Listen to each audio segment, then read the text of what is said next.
आज भगवान के प्रद्युम्न के भी एक पुत्र हुआ है जिसका नाम है अनिरुद्ध।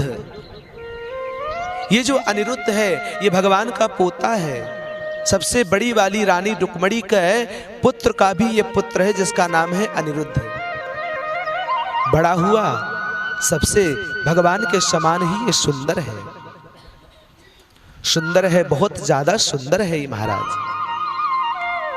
इसको जब युवा अवस्था आई तो आज क्या देखा है, पाताल लोक में रहने वाला बाणासुर जो बलि का पुत्र है, ध्यान देना, उस बलि का ये पुत्र है बाणासुर, जिस बलि को भगवान ने वामन रूप में दर्शन दिए थे, उसका लड़का, उसका बेटा ये बाणासुर है।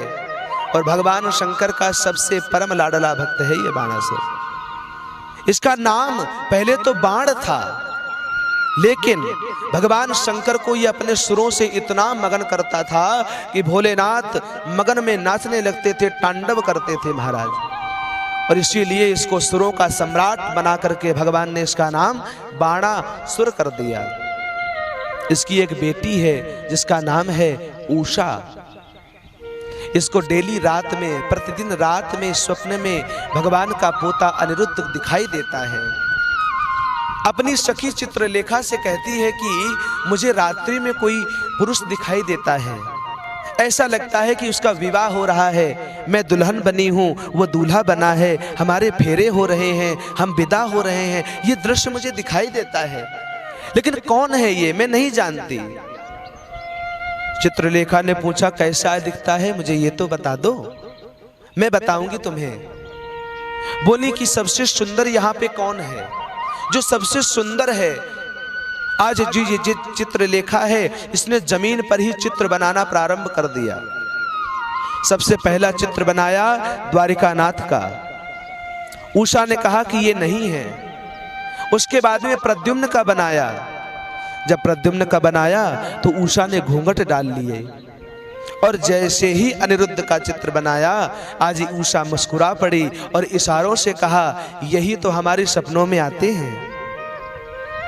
आज इस चित्रलेखा कहती है हे भगवान, ये तो द्वारिकापुरी के महाराज भगवान श्री कृष्ण के पोते हैं, इनका नाम अनिरुद्ध है। उषा ने कहा मैं निवेदन करती हूँ इनको हमारे पास में लेकर के आओ। हमें लगता है कि विधाता ने हमारा और इनका मिलन पहले ही लिख दिया है। रात्रि ही रात्रि में योग माया के द्वारा अनिरुद्ध को द्वारिका नगरी से उठवा करके महाराज पाताल लोक में उषा के कक्ष के बिल्कुल बगल में पलंग पर लिटा दिया। अनिरुद्ध उठे, बड़बड़ा करके उषा को देखा, देवी आप कौन हैं? उषा ने हाथ जोड़कर कहा, सारी बात बताई कि मुझे आप पति के रूप में दिखाई देते हैं और इसीलिए मैं आपको पति के रूप में देखना भी चाहती हूँ, वर्ण भी करना चाहती हूँ।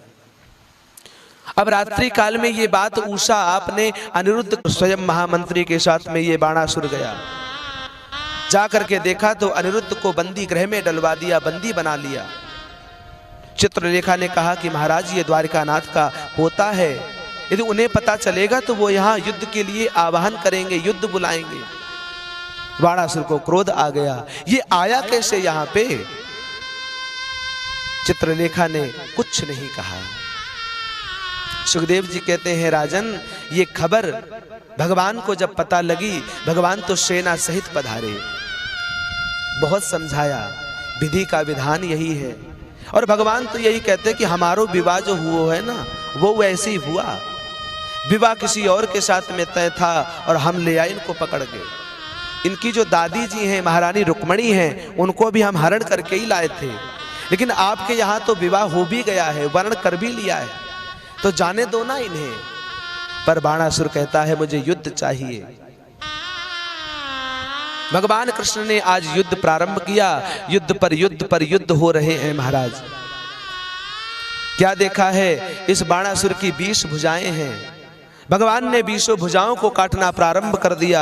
उसी समय बाणासुर की जो माँ है, इसने भगवान शंकर से प्रार्थना करी कि हे भोलेनाथ, आपका भक्त आज मृत्यु के द्वार पर खड़ा है, कृपा कर इसकी रक्षा करें। जैसे ही ये कहा, भगवान शंकर ने दर्शन दिए, इसकी कोई रक्षा नहीं कर सकता। क्यों? क्योंकि परब्रह्म नारायण स्वयं अपने हाथों से बाण चला रहे हैं। भगवान ने तो महाभारत में भी धनुष को नहीं उठाया, लेकिन यहाँ पर धनुष को उठाकर भगवान स्वयं बाण चला रहे हैं। इनके सामने तो मैं भी, मेरा त्रिशूल भी फीका है, क्या करूं मैं? अरे मुझे मेरा पुत्र बचाना है। भगवान शंकर बोले एक ही काम करो, आप अपने पूरे वस्त्रों को उतार करके निर्वस्त्र होकर गोपाल के सामने जाओगी तो वो शर्मा करके वहां से भाग जाएगा। हो सकता है कि तुम्हारे पुत्र की रक्षा हो जाए। इसकी माता ने यही कार्य किया। भगवान ने थोड़ी देर के लिए नेत्र बंद किए और उसने उतनी देर में ही बाणासुर ने चरणों में प्रणाम कर दिया। क्षमा मांगता हूं गोपाल, मैं नहीं जानता था, मेरे अंदर अहंकार आ गया था। सुखदेव जी कहते हैं अनिरुद्ध का विवाह भगवान ने इसी प्रकार उषा के साथ में संपन्न कराया। प्रेम से बोलिए द्वारिका नाथ की।